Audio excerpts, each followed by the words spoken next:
Bismillahirrahmanirrahim. Assalamualaikum warahmatullahi wabarakatuh. Perkenalkan, nama saya Daimatul Janah, NIM 1952111105, kelas MBS 7E. Di sini saya akan sedikit memaparkan hasil dari observasi jasa dari kelompok kami, yaitu PT Garuda Indonesia. Masuk yang pertama yaitu PT Garuda Indonesia. PT Garuda Indonesia pertama kali lahir pada 21 Desember 1949 oleh Presiden Soekarno yang memilih dan memutuskan Garuda Indonesia Airways sebagai nama maskapai ini. Penerbangan Garuda Indonesia dilakukan pertama kali setelah pengakuan kedaulatan Republik Indonesia oleh Belanda pada tanggal 28 Desember 1949 dengan 2 buah pesawat. Prioritas utama Garuda Indonesia adalah menghadirkan layanan penerbangan terbaik bagi pengguna jasa, khususnya melalui penerapan protokol kesehatan secara optimal pada seluruh touchpoint layanan penerbangan dengan komitmen. Terus yang selanjutnya ada sejarah singkat PT Garuda. Pada tahun 1950 sampai 1956, Garuda menjadi perusahaan negara yang mengoperasikan armada dengan jumlah pesawat sebanyak 38 buah yang terdiri dari 22 DC-3, 8 Catalina kapal terbang, dan 8 Convair 240. Yang selanjutnya, pada tahun 1965 sampai 1980, Garuda melaksanakan penerbangan pertama kali ke negara Eropa dengan Amsterdam sebagai tujuan akhir dan melakukan revitalisasi dan restrukturisasi berskala besar untuk operasi armadanya. Tahun 2000 sampai 2009, Garuda memiliki tim manajemen baru yang kemudian membuat perencanaan baru bagi masa depan dengan perusahaan. Upaya membangun keuangan perusahaan mencakup keberhasilan perusahaan dalam menyelesaikan restrukturisasi hutang. Pada tahun 2014 sampai 2018, Garuda Indonesia resmi bergabung dengan aliansi global yaitu SkyTeam. Garuda menjadi maskapai pembawa bendera bangsa yang melayani 83 destinasi di seluruh dunia dan berbagai destinasi di Indonesia. Yang selanjutnya yaitu jasa layanan. Yang pertama ada charter penumpang, yang kedua ada charter kargo, dan yang ketiga ada charter private. Yang kemudian yaitu analisis lingkungan pemasaran. Di sini analisisnya ada 6. Yang pertama yaitu lingkungan demografi, yang kedua lingkungan ekonomi, yang ketiga lingkungan teknologi, yang keempat lingkungan politik, dan yang kelima lingkungan budaya. Lanjut, program pemasaran jasa. Program pemasaran jasa pada PT Garuda Indonesia yang pertama yaitu peningkatan kualitas internet booking.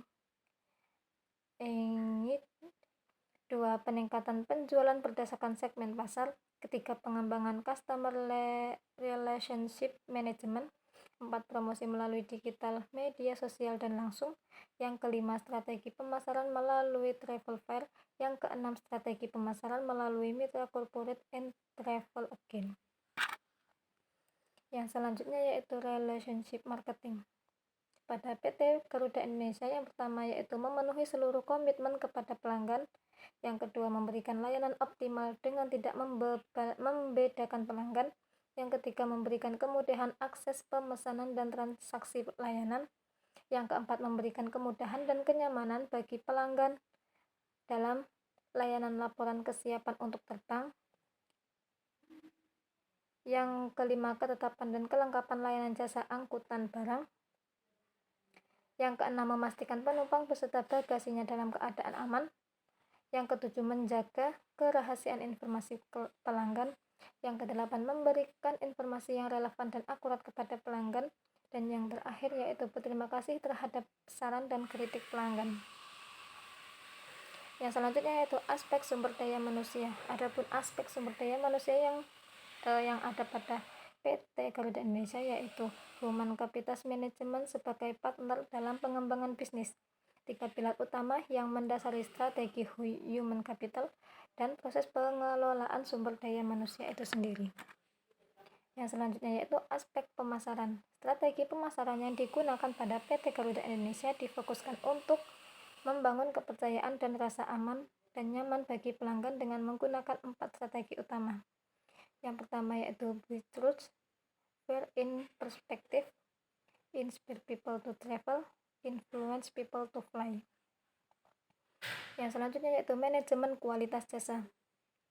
Garuda Indonesia menawarkan kualitas terbaik, konsep layanan baru Garuda Indonesia Experience, pelayanan yang tulus dan bersahabat, memiliki nilai dasar atau tepat waktu, cepat dan tepat, bersih dan nyaman, handal, profesional, kompeten, dan siap membantu. Konsep Garuda Indonesia Experience mencakup 24 customer touchpoint, mulai dari pelayanan pre-journey, pre-flight, in-flight, post-flight, dan post-journey. Yang selanjutnya yaitu analisis pasar konsumen dan perilaku konsumen. Analisis STP pada PT Garuda Indonesia yang pertama yaitu ada menyasar konsumen, segmenting, menyasar konsumen dengan pendapatan menengah ke atas dan mengutamakan kenyamanan serta kualitas yang baik. Yang kedua ada targeting. Target pemasaran PT Garuda Indonesia atau Persero adalah menarik peminat dari domestik atau mancanegara. Hal tersebut telah dibuktikan dengan penambahan berbagai jadwal penerbangan ke beberapa negara di dunia. Garuda Indonesia sendiri memiliki target pasar untuk kalangan atas. Hal ini terbukti harga tiket yang jauh lebih tinggi dari kompetitor-kompetitor lainnya. Yang selanjutnya ada positioning. Posisi PT Garuda Indonesia di pandangan masyarakat yaitu sebuah maskapai penerbangan yang memperhatikan kualitas pelayanan yang baik bagi seluruh penumpangnya, memberikan kenyamanan bagi penumpang selama perjalanan serta memperhatikan keselamatan seluruh penumpang. Yang selanjutnya 7 bauran pemasaran. Yang pertama ada produk, yang kedua ada price, yang ketiga ada place, yang keempat ada promosi, yang kelima ada people, yang keenam ada physical evidence, dan yang terakhir ada proses. Dan selanjutnya yaitu permasalahan dan solusi. Adapun permasalahan atau kendala yang ada di PT Garuda Indonesia yang pertama yaitu harga tiket yang mahal, yang kedua jam terbang yang terbatas. Untuk solusi dari permasalahan tersebut yaitu meminimalisir harga tiket agar konsumen tidak merasa keberatan dan PT Garuda Indonesia tetap mendapatkan profit yang sesuai dan menambah jumlah jam terbang. Yang selanjutnya yaitu evaluasi kinerja. Berdasarkan strategi tersebut, maka strategi utama PT Garuda Indonesia adalah sebagai berikut. Yang pertama ada financial restructuring, cost restructuring, service improvement, streamlining